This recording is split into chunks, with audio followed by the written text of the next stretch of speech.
Selamat pagi sahabat semua, ketemu dengan saya lagi Dr. Caroline Tirtajasa SPOGK.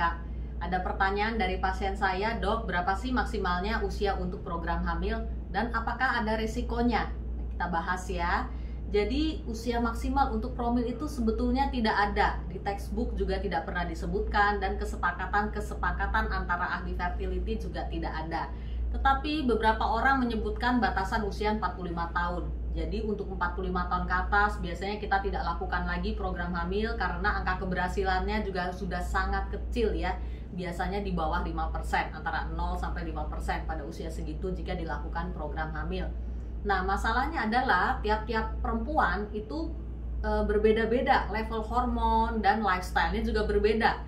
Ada juga pasien saya umur 46 tahun bisa hamil spontan ya.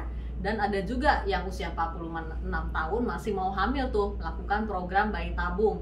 Nah, biasanya akan dilakukan dulu pemeriksaan level hormon ya. Yang jelas kita harus lakukan USG transvaginal. Dengan USG transvaginal biasanya kita bisa lihat di kedua indung telurnya masih ada sel-sel telur nggak yang bisa dipakai untuk program hamil.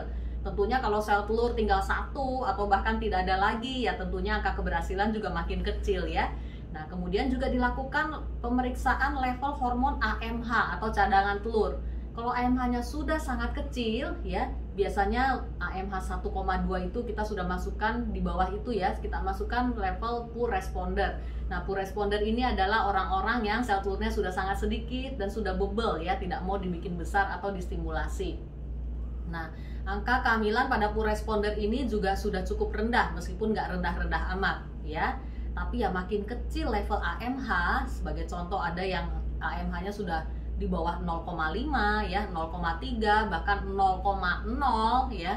Kalau sudah seperti itu tentunya biasanya kita tidak menganjurkan lagi program hamil ya, karena angka keberhasilannya sangat rendah. Nah, sekarang bagaimana kalau ibu hamilnya di atas usia 40 tahun misalnya ya. Tentunya ya resikonya juga semua ada ya. Semua hidup ini tidak ada yang tanpa resiko, kalau saya bilang sama pasien saya ya. Nyebrang jalan aja kita ada resiko ketabrak gitu ya. Tapi apa iya kita mau diem terus ya. Jadi keputusan medis itu selalu diambil berdasarkan pertimbangan antara resiko dengan manfaat. Kalau manfaatnya lebih besar meskipun ada resikonya ya silahkan kita jalan bareng ya. Tentunya juga tergantung pasiennya juga ya, mau diambil atau tidak resikonya.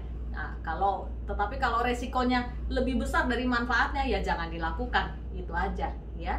Dan kalaupun ibu hamil usianya sudah 40 tahun ke atas, ini sebetulnya juga sudah termasuk high risk pregnancy, karena itu kontrolnya juga lebih rutin ya, dan kita jaga dengan vitamin ya yang untuk mensupport kehamilannya. Kemudian kalau takut dengan resiko Down syndrome misalnya, ya kita bisa lakukan screening ya. Kalau dengan program bayi tabung ada yang namanya PGD ya, pre-genetic diagnosis. Jadi diambil satu sel dari embrio, di screening ada nggak embrio tersebut Down syndrome-nya misalnya ya. Kalau tidak ada baru kita lakukan embrio transfer. Kita lakukan embrio transfer hanya untuk embrio-embrio yang normal saja ya. Tetapi kalau hamilnya alami atau dengan inseminasi, kita bisa lakukan pemeriksaan yang namanya NIPT.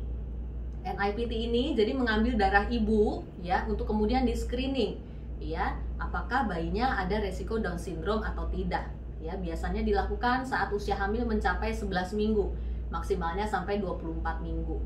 Sekian dan terima kasih, semoga menjadi manfaat.